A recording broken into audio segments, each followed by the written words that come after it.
Welcome everyone to another Ref Brandon and the Todd Family YouTube video, wherever you are, whatever you may be doing. Thank you so much for making Ref Brandon and the Todd Family part of your day. We always greatly appreciate it. You see I've got on my company t-shirt ready for another Friday night of high school football. I'll be doing that coming up in less than 24 hours. I wanted to jump on here live on this Thursday night and talk just some entertainment and sports in general. I wrote down a few things that I want to mention, want to bring up, want to talk about, but really tonight I don't have a main topic, a main conversation, just some entertainment and sports news. The last few lives I've done, I've been getting some good feedback during the videos. So I'm going to hope that we get good feedback tonight and that I can respond as all of you chime in. If you do tune in live, make sure you give the video a like and a thumbs up. If you have not subscribed, please do. And make sure you share the video on all social media platforms. But the NBA season started on Tuesday night. We only had a doubleheader on Tuesday, but every team that didn't play Tuesday night played last night. So in 48 hours, every NBA team has played. So half the league is 1-0 and half the league is 0-1. The Philadelphia 76ers are off to a aggravating and frustrating start for their fans because they're being investigated right now by the NBA, which honestly I don't think it's going to go anywhere. But the 76ers announced that Joel Embiid and Paul George are going to miss the start of the season. Originally, they said Embiid was going to miss 3 games, and there was no exact answer before the season how long Paul George was going to miss. But then earlier today, they came out and said that Paul George is going to miss at least the next 2 games. So they're going to start the season at least through 3 games without Joel Embiid and without Paul George. Black Knight, glad to have you here on this Thursday night on the East Coast. Thank you for tuning into the video. But the reason why they're being investigated is because the 76ers came out and said that Joel Embiid was out due to an injury, which if you followed Embiid's career, you know that Embiid is just about always banged up. He doesn't play more than 3 or 4 games without having some kind of supposed injury. But they said he was injured. Well, then after game 1 last night, their head coach, Nick Nurse, said that Embiid is not hurt. This is all part of the plan. And they're telling their fans to trust the plan, but yet they're not telling you what the plan is. So it's kind of hard to trust something when you don't know what it is. How can you follow and trust the plan when you have no idea what the plan is? Linton Biscuits, glad to have you here. No Diddy, glad to have you here. But the NBA kind of brought this on themselves years ago because back when I was growing up, NBA players played every night unless you were hurt. If you weren't hurt, you played every game. But then when Greg Popovich first started winning with the Spurs, anytime they had back-to-back games, that second night, Tim Duncan wouldn't play, Manu Ginobili wouldn't play, Tony Parker wouldn't play. Just about every one of their starters would sit on night 2 of the back-to-back, and Popovich always said, well, it's load management. We are getting ready for the playoffs. And it's happened ever since then because the NBA never stopped it. And now you have a lot of fans that don't want to go to regular season games because NBA regular season, you have some fans that pull for teams, but most fans follow superstars and you watch a team because of a superstar. Well, if that team comes to your town, whatever town you live in, to play your team, and you want to buy a ticket to go watch that player play, well, there's at least a 40% chance he's not going to play. Well, then you're going to want your money back because you went to watch so and so play and he didn't play. Black Knight, you have a good night yourself, brother. And thank you. Good luck to you as well in whatever you do and pursue in life. And continue to spread positivity. You can never have too much positivity. But the reason why they're investigating the 76ers is because they're listing Embiid as injured, but it sounds like he's not injured. He's just not playing. But the problem is, he was not healthy at all the last half of last season and barely came back before the playoffs. Didn't look right at all, but then he was good enough to play in the Olympics. And I know everybody wants to play in the Olympics, but if you're Joel Embiid, you've won every personal trophy you can win. You want to win a championship, and there comes a point in time you've got to decide what's more important, the Olympics or winning a championship. And if you're not healthy to play now, you shouldn't have played in the Olympics a couple of months ago. But I don't think it's going to go anywhere, even though they're being investigated, because any doctor can say you're injured, and there's nothing the NBA can do because the doctor said he's injured. But even if he does only miss 3 games, he'll come back and play 9 or 10, and he'll be hurt again. But the Lakers tried this big, huge fiasco Tuesday night with LeBron James and his son Bronny, and it was so contrived. It came across as absolutely pitiful, which we knew ahead of time it was happening. As soon as they hired the head coach they hired, everybody knew they wanted Bronny James, and they were going to get Bronny James. So you knew 3 months ago this was going to happen. The only problem is, first of all, it was way too contrived. And secondly, Bronny James sucks. And now people are already trying to compare LeBron and Bronny. And I know from LeBron's perspective, LeBron's point of view, it's got to be special playing with your son. But in the past, in all sports, the father and sons together, they either played against each other or played together. They're both generally pretty good. In this situation, they're not. Bronny James sucks. He might average 6 points a game for his career. He's just no good. He's only in the game because he's LeBron's son. He sucks. He's terrible. He has no business being in the NBA. The World Series starts in a little less than 24 hours. 8:08 Eastern Time is first pitch coming up tomorrow night. We have the 2 most storied franchises in Major League Baseball playing against each other, the Dodgers and the Yankees. I know they haven't, but it seems like half of the World Series that have been played in baseball history have either been won by the Dodgers or the Yankees. This year, the Yankees are about where they were supposed to be. The Dodgers in the regular season underperformed big time.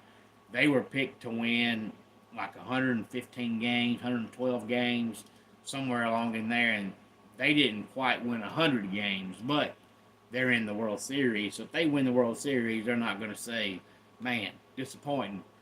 We didn't win 100 games. They're not going to care. They won the World Series. Speaking of the NBA, I think most people have the NBA Finals already penciled in as the Celtics versus the Thunder.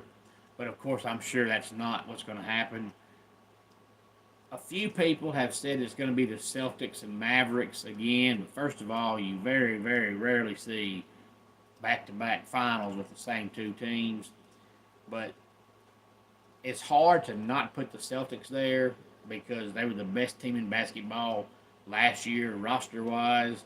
And they brought back all their key players, and their bench may have gotten better, so they might be just as good this year as they were last year. But the Thunder always seem like, on paper, they have a good roster, but come playoff time, they always find a way to mess it up. Matthew Marquez, glad to have you here, and I'm not sure if you're talking about the Jacksonville State Gamecocks or the South Carolina Gamecocks, but nevertheless, glad to have you here. Thank you so much for tuning in. If you have not yet subscribed, please do. Please feel free to give the video a like and a thumbs up. South Carolina, okay, you're a Gamecock fan. Glad to be here. I'm glad you are here, man. There's many choices you can find on YouTube, and thank you for choosing us. You're a East Carolina fan. The Black Knight, that's good. East Carolina generally has a pretty good football team. They don't get talked about because they're in a small market, in a small town, a small conference, a small team, a small stadium. But they're generally a pretty good football team most of the time. So let's see this year if the Thunder can actually make it to the finals. If I had to make my prediction, I'd probably put the Celtics in there. But out of the West, I really don't know because the Nuggets have the best starting five in the Western Conference. Definitely, maybe the second best starting five in basketball, along with the Celtics. But the Nuggets have no bench, and it's hard to fathom a team going all the way through the playoffs and playing your starters all 48 minutes every game. But if the Nuggets don't do that, they don't win because they have no bench at all. If they had 2 or 3 good bench players, they'd be great. Their starting five is awesome, but they have no depth at all. If you're a wrestling fan, I'm sure you found out Monday night that Samantha Irvin quit the WWE.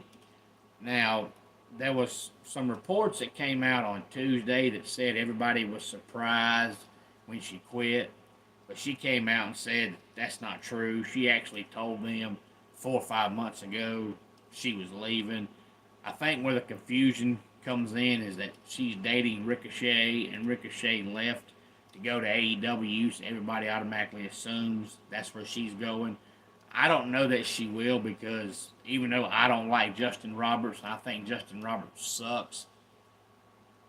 Justin Roberts is the AEW ring announcer, so Samantha Irvin is not going to go there and be the ring announcer. And I don't know that she's ever managed, so I don't know that she'll sign with them, but of course that's what the reports and the rumors were. But she wants to be a full-time singer, and she was actually on one of those singing shows, American Idol or The Voice, one of them years ago. I want to say American Idol, but I could be wrong on that, singing, and she wants to be a full-time singer, and she said the WWE travel schedule and the way they travel just makes it impossible to be a singer. So she pretty much told them a few months back she was going to leave. You would definitely share my channel with a few of your buddies. Thank you, man. I appreciate that. I talk baseball, basketball, football, NASCAR, wrestling. I even do top 10 videos sometimes that are not even about sports, but I have in the past. Did a video about tennis. I want to say I did one on boxing. So I'm all over the place, but I try to focus on the main sports: baseball, basketball, football, and NASCAR. But of course, I'm in the wrestling business, so I'm going to talk wrestling sometimes. I don't talk wrestling every day. I try not to talk about it a lot, but I'm always going to mention wrestling sometimes. It's in my blood. I can't help that. But I think what happened was Samantha Irvin probably told them 4 or 5 months ago that, if her travel schedule couldn't be cut back where she could not travel so much, she was going to quit. But I don't think she ever gave them a definitive timeline as to when. So I think when she, showed up Monday and said, hey, I'm done, it came across as a shock because, she hadn't put a notice in. But she did tell them she was leaving. But Lillian Garcia is back now, and she doesn't age. She looks exactly like she did when she left the company in 2009, I believe it was. College basketball is only a little over a week away, and I bring that up because earlier today, the South Florida program lost their head coach. He was 43, I think. He was supposed to be going through a medical procedure and something happened and he died during the procedure. Full details aren't out yet, to my knowledge, at least as I sat down to do this video. I was watching the college football game earlier between Pittsburgh and Syracuse, and it came across the bottom of the screen that he had died at 43, and then it came back across the screen and said he had died following a medical procedure that went awry, so to speak, but I really don't know what kind of procedure it was or exactly what happened. 1 week from right now, next Thursday night, is Halloween night, so most people in about a week are going to be going out and doing some trick-or-treating. Of course, that's only if you have kids, grandkids, or nieces and nephews. Not many adults, if any, go out and do it themselves. Most adults that don't have kids are going out to haunted houses and not trick-or-treating, but I'm sure we'll be taking our kids trick-or-treating next Thursday night. And last but not least, the last thing I wanted to bring up tonight was last night, Kennesaw State got their first win of the season against Liberty. And I want to say that I heard this morning on the radio that Liberty was a 27-point favorite.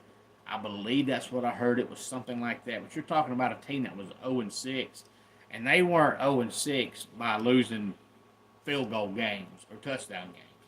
I mean, almost every one of their games, they were getting throttled, losing by 25, 30 points.